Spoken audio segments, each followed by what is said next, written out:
আসসালামু আলাইকুম। প্রিয় সংযুক্ত আরব আমিরাত প্রবাসী বাংলাদেশি ভাইরা, সংযুক্ত আরব আমিরাতের ভিজিট ভিসার নতুন নিয়ম জারি সংক্রান্ত মন্ত্রিপরিষদের জরুরি ঘোষণা।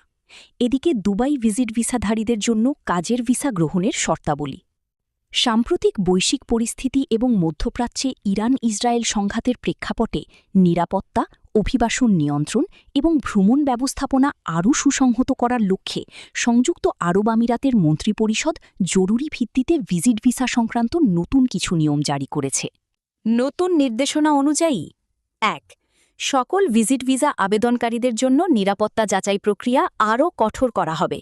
আবেদনকারীর ভ্রমণ ইতিহাস, আর্থিক সক্ষমতা এবং স্পন্সরের তথ্য বিস্তারিতভাবে পর্যালোচনা করা হবে।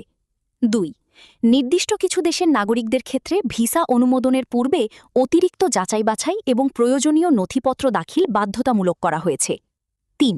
ভিজিট ভিসার মেয়াদ ও নবায়ন প্রক্রিয়ায় পরিবর্তন আনা হয়েছে। নির্ধারিত সময়ের বেশি অবস্থান করলে কঠোর আইনগত ব্যবস্থা গ্রহণ করা হবে। ৪. ভ্রমণকারীদের জন্য বাধ্যতামূলক ভ্রমণ বীমা এবং পর্যাপ্ত আর্থিক প্রমাণ প্রদর্শন নিশ্চিত করতে হবে। ৫.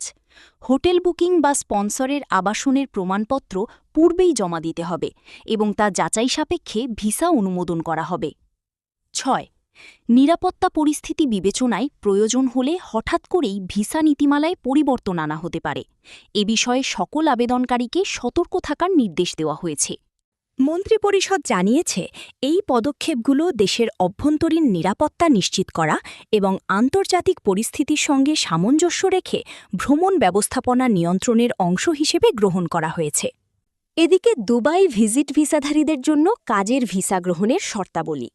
বর্তমান বৈশ্বিক অর্থনৈতিক ও নিরাপত্তা পরিস্থিতির প্রেক্ষাপটে দুবাইয়ে ভিজিট ভিসায় আগত ব্যক্তিদের জন্য কাজের ভিসায় রূপান্তরের ক্ষেত্রে নতুন কিছু শর্ত ও নীতিমালা নির্ধারণ করা হয়েছে। এই নীতিমালার উদ্দেশ্য হল শ্রমবাজারকে সুশৃঙ্খল রাখা, অবৈধ কর্মসংস্থান প্রতিরোধ করা এবং বৈধ উপায়ে দক্ষ জনশক্তি নিয়োগ নিশ্চিত করা।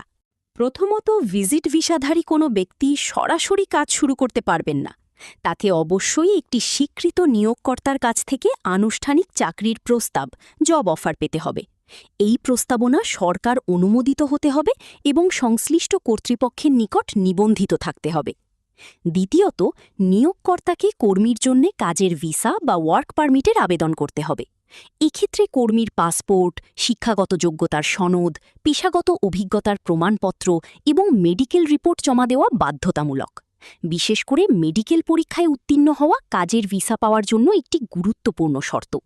তৃতীয়ত, ভিজিট ভিসা থেকে কাজের ভিসায় পরিবর্তনের ক্ষেত্রে নির্ধারিত ফি প্রদান করতে হবে এবং আইনগত প্রক্রিয়া সম্পন্ন করতে হবে। কোনো অবস্থাতেই ভিসার মেয়াদ অতিক্রম করে অবৈধভাবে অবস্থান করা যাবে না। এতে জরিমানা বা আইনগত শাস্তির সম্মুখীন হতে পারে। চতুর্থত, কর্মসংস্থানের চুক্তিপত্র স্পষ্ট ও স্বচ্ছ হতে হবে, যেখানে বেতন, কর্মঘণ্টা, ছুটি এবং অন্যান্য সুবিধা উল্লেখ থাকবে। কর্মী ও নিয়োগকর্তা উভয়ের সম্মতিতে এই চুক্তি সম্পাদিত হবে। সবশেষে, সংশ্লিষ্ট কর্তৃপক্ষের অনুমোদন ছাড়া কোনো ভিজিট ভিসাধারীকে কাজের সঙ্গে যুক্ত হওয়া সম্পূর্ণ নিষিদ্ধ। এই নিয়ম লঙ্ঘন করলে কর্মী ও নিয়োগকর্তা উভয়ের বিরুদ্ধে আইনগত ব্যবস্থা নেওয়া হবে।